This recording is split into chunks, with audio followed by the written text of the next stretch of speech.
The first sign of her was the smoke. It was a thin, grey finger of it, rising from the northern slope of Miller's Hill, a place everyone in the small town of Providence knew to be barren. There was nothing up there but wind-stunted pines and rock. No cabin, no trapper's lean-to, not even the forgotten ruins of one. Yet, every morning for the past week, as the sun struggled to breach the frost-hardened horizon, the smoke would appear. It curled into the achingly cold air, a quiet testament to a fire no one could explain.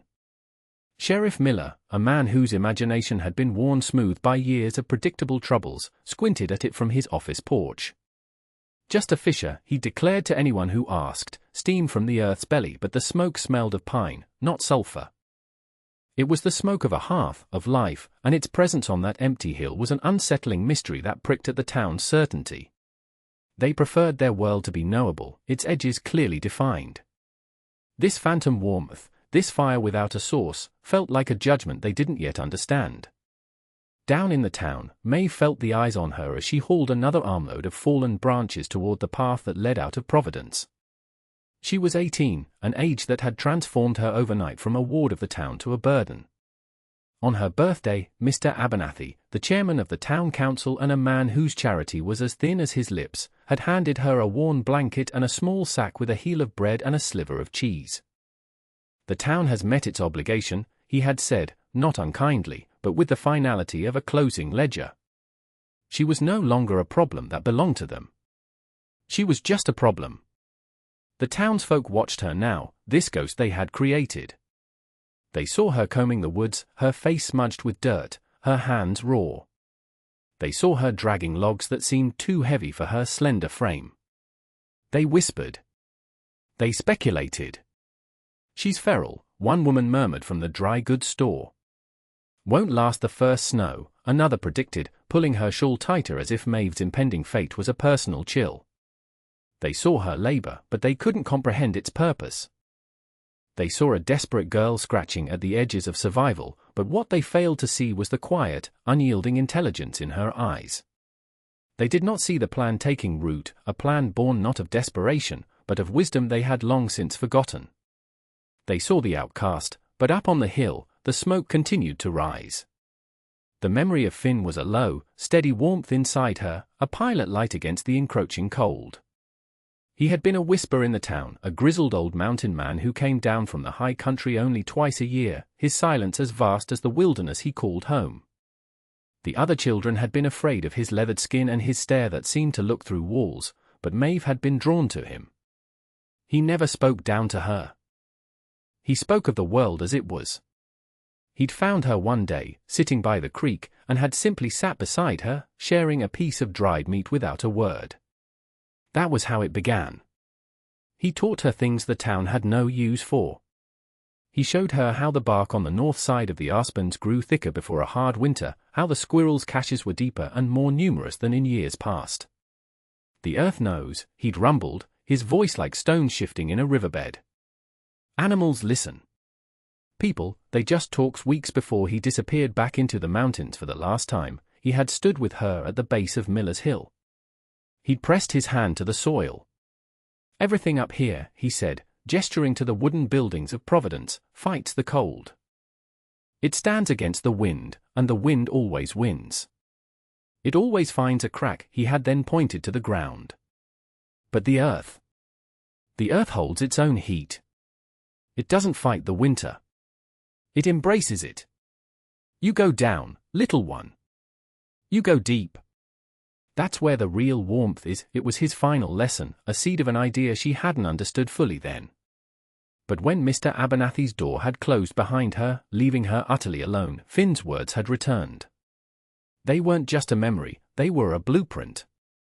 She was an orphan, a stray, a line item crossed from a budget. The town had cast her out, expecting her to be swept away by the coming storms. They believed she would build something flimsy that would fall. They never imagined she wouldn't be building up at all. Her days fell into a rhythm of brutal, secret labor. She started at the grey hour before dawn, when the town was a collection of sleeping shadows and the only sound was the sigh of the wind through the pines. She had found the place Finn had shown her, a shallow depression on the northern slope, shielded from view by a thicket of gnarled junipers. The digging was the hardest part. The topsoil was loose, but beneath it lay a dense layer of clay and rock that fought her at every turn. She used a sharpened, fire-hardened branch as a spade and a flat stone to scoop the earth into a hide bucket she'd fashioned. At first, her progress was measured in inches. Her back screamed in protest, her hands blistered, broke open, and bled. But with every bucket of earth she hauled away, scattering it far down the slope so as not to create a suspicious mound, the hole deepened. It became her world. It smelled of damp soil and stone and the clean, cold scent of roots. She learned the language of the ground beneath her feet. She learned where the rock was solid and where it would yield. After 2 weeks, she was below the frost line. The air in her pit was still, holding a cool, neutral temperature that was a relief from the biting wind above. She began to tunnel sideways, carving out a small chamber just large enough for her to lie down in, then a second, slightly larger space that would be her living area. The walls were packed clay, smooth and solid. For the roof, she laid a lattice of thick, sturdy branches she had dragged up the hill, weaving them tight, then covering them with layers of pine boughs, hides, and finally, the excavated soil itself, carefully landscaped and seeded with moss and winter grass. The final, most ingenious piece was the chimney. She used flat stones, mortared with a thick slurry of clay and mud, to build a narrow flue that snaked up through the earth, emerging 20 feet away from her hidden entrance, disguised amongst a cluster of rocks. It was a slow, painstaking process. Sometimes, exhausted in the dark, she would wonder if the town was right, if she was just a feral thing digging her own grave. But then she would feel the stillness of the earth around her, its silent, steady promise of shelter. And she would keep digging. The mockery began in earnest as the first dustings of snow appeared on the high peaks. Her trips for firewood became more audacious. She wasn't just gathering fallen twigs anymore, she was harvesting entire deadfalls, sawing through them with a rusty blade she'd found, and hauling the rounds up the hill one by one. The growing stack of wood, hidden in a rocky crevice near her shelter, was enormous, far more than anyone could possibly need. Mr. Abernathy saw her one afternoon, dragging a log that was twice her size. He was with 2 other councilmen, all of them bundled in thick wool coats. He stopped, a smirk playing on his lips. "Well, look here," he announced, his voice carrying on the thin, cold air. "It's the little mole. Stocking up for a long winter in the dirt, are we?" The other men chuckled. Maeve just kept pulling, her jaw set. She didn't have the energy for them. But something inside her, a flicker of Finn's blunt honesty, made her stop. She looked at Abernathy, directly into his smug, dismissive eyes. "The winter will be harder than any of you remember," she said, her voice quiet but clear. "The squirrels are burying their nuts twice as deep. The bark on the trees is like armor. You should be laying in more wood." All of you. Abernathy's smirk widened into a grin. "Is that so? The orphan girl is a prophet now, is she? Reading fortunes in squirrel droppings." He laughed, a harsh, barking sound. "We have built our homes with good timber and sound reason, girl. We don't need lessons in survival from someone who chooses to live in a hole in the ground." He waved a dismissive hand and they walked on, their laughter echoing behind them. Maeve watched them go, a cold certainty settling in her stomach. They couldn't see. Their world was made of straight lines and measured planks, of ledgers and rules. They had forgotten the curving, unpredictable language of the earth. They stood in their sturdy wooden houses, so proud of what they had built, and they had no idea they were living in cages, waiting for a predator they refused to believe was coming. When the first heavy snow came, it fell not in gentle flakes but in a thick, blinding curtain of white. It smothered the world in a day, burying fences and muffling all sound into a deep, profound silence. In Providence, lights glowed from the windows, warm yellow rectangles against the blue-white twilight. Inside, families gathered around their stoves, sipping hot broth, feeling secure. The storm was a nuisance, an inconvenience, but their walls were thick, their larders full. They were prepared. They were civilized. From his parlor, Mr. Abernathy looked out at the swirling snow and felt a swell of pride. His house was the largest in town, a testament to his success. The fire in his great stone hearth crackled merrily. He thought of the orphan girl, Maeve, and felt a brief, self-satisfied pang of pity. He imagined her shivering under some miserable lean-to, regretting her foolish pride. He had offered her a place in the stables, after all. A place with the animals. She had refused. Up on Miller's Hill, there was no shivering. Maeve lay on her bed of pine boughs and firs, the gentle heat from her small, efficient fire pit warming the earthen walls of her burrow. The storm was a distant roar, a beast raging somewhere far above her head. Down here, in the heart of the hill, it was peaceful. The air was cool but not cold, and it smelled of burning pine, damp earth, and drying herbs. Smoke from her fire was drawn perfectly up the flue, a steady, almost invisible plume that was quickly dispersed by the fierce winds. A few times, a lone rider caught in the storm thought he saw a flicker of smoke on the hill, but in the blinding whiteout, it was impossible to be sure. He dismissed it as his eyes playing tricks, a phantom of warmth in a world that was rapidly freezing over. The town slept, confident in their wood and their walls, while the temperature continued its silent, relentless plunge. The real cold hadn't even begun. The great freeze did not arrive with the fury of the storm. It crept in behind it, a silent, invisible killer. The snow stopped, the clouds vanished, and the sky turned a strange, pale, brilliant blue. But there was no warmth from the sun, which hung in the sky like a distant, powerless coin. The temperature fell, and it kept falling. It dropped past 10 below, then 20.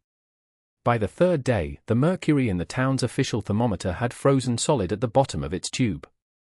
The cold was a physical presence.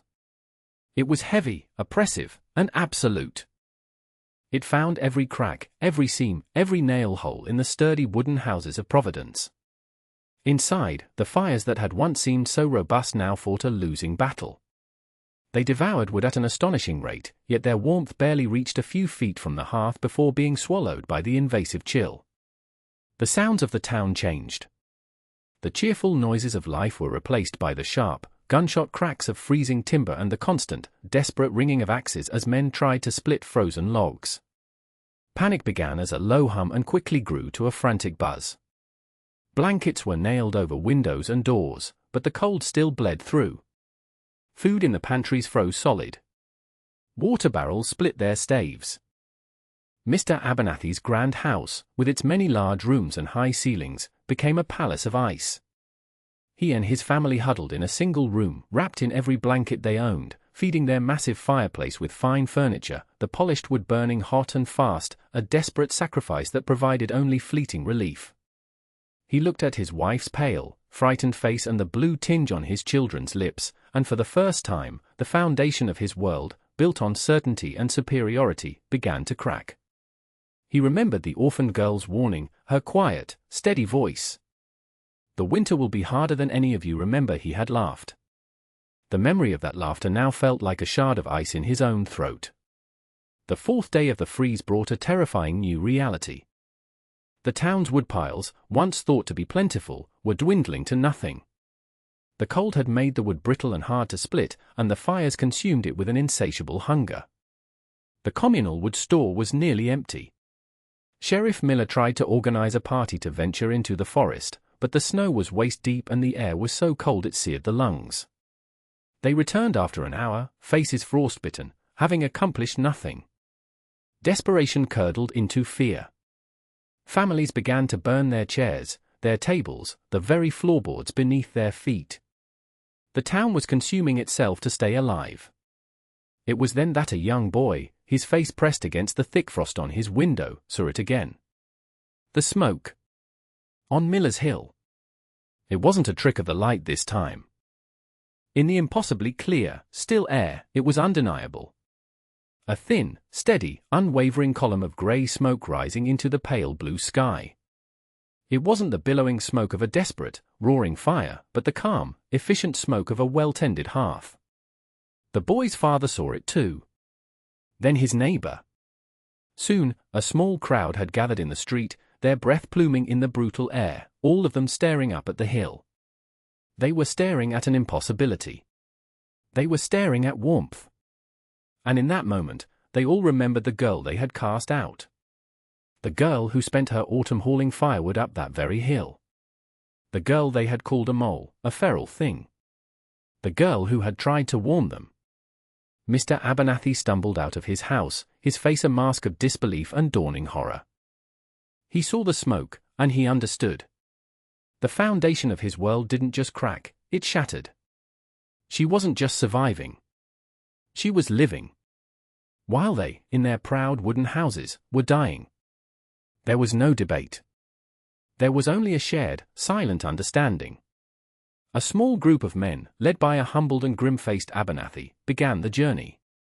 The sheriff came, as did the town's doctor and 3 other fathers whose children were shivering violently back in their homes. The 2-mile trek was a pilgrimage of penance. Every step was a monumental effort. The snow was a physical barrier, a thick, granular powder that sucked the heat from their legs. The cold was a constant assault, finding its way through their layers of wool and leather. The wind, though slight, was a razor, slicing at any exposed skin. As they climbed, the world of Providence shrank below them, a collection of cold, silent boxes huddled under a blanket of white. Up here, the air was purer, the silence deeper. All they could hear was the crunch of their own boots and the ragged sound of their own breathing. Abernathy, who had never known a day of true physical hardship in his life, felt his lungs burn with every breath. His arrogance had been stripped away by the cold, leaving only a raw, desperate fear. He kept his eyes fixed on the plume of smoke, a fragile beacon in the frozen wilderness. It was the only thing that mattered now.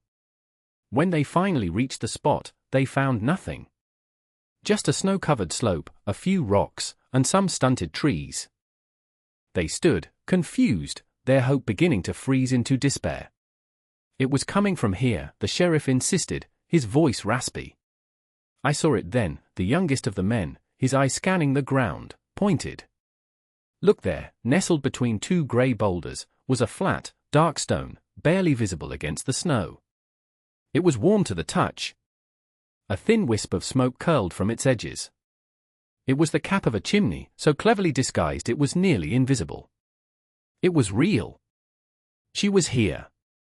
Beneath their very feet. Abernathy fell to his knees, not from exhaustion, but from the sheer weight of his own folly. He put his hand on the snow-dusted ground and called out, his voice cracking. Maeve! Please! We need your help.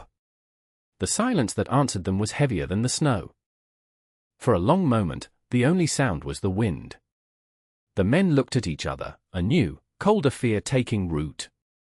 What if she refused them? What if she left them out here to freeze, just as they had left her? They deserved it. Abernathy knew they deserved it. He was about to call out again when a section of the snow-covered ground 20 feet away seemed to shift. A low, sod-covered door, indistinguishable from the surrounding hillside, lifted upwards. And there she was. Maeve stood in the opening, framed by the darkness behind her. A wave of gentle, pine-scented warmth washed over them.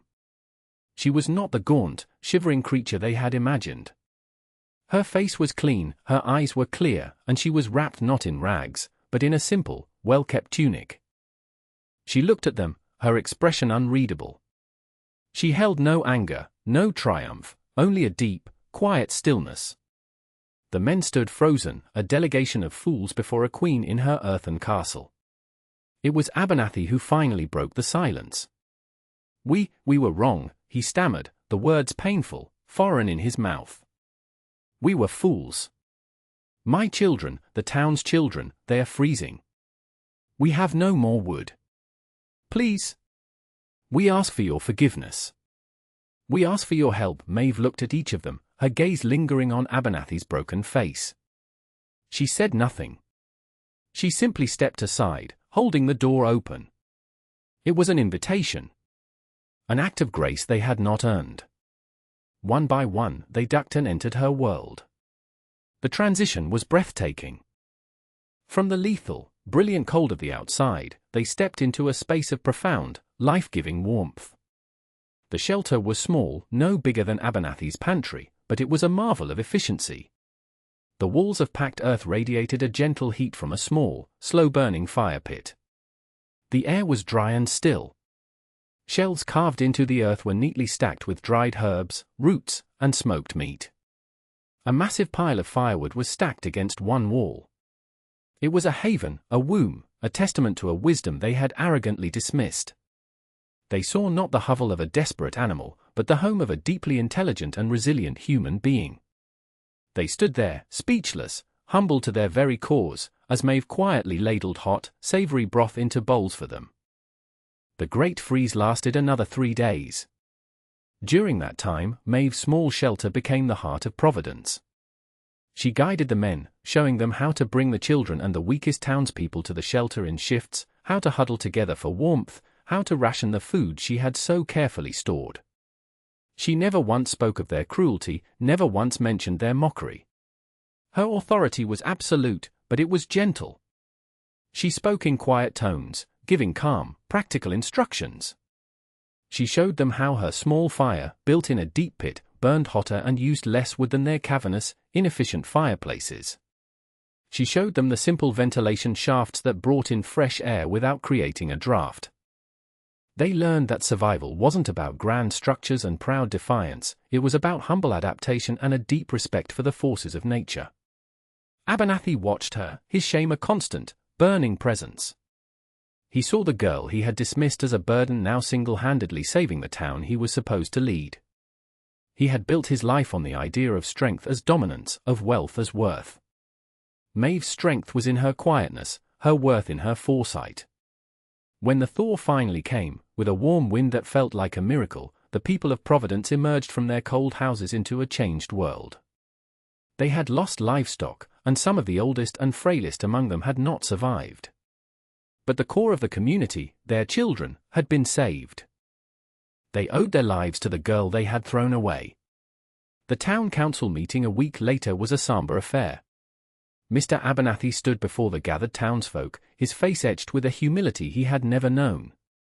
"I have failed you," he said, his voice clear and steady. "My pride nearly destroyed us. Our survival is not due to our leaders or our laws. It is due to the wisdom and grace of Maeve, a person we deemed unworthy of our care." He turned to Maeve, who stood quietly at the back. "The town owes you a debt that can never be repaid. We ask you to guide us.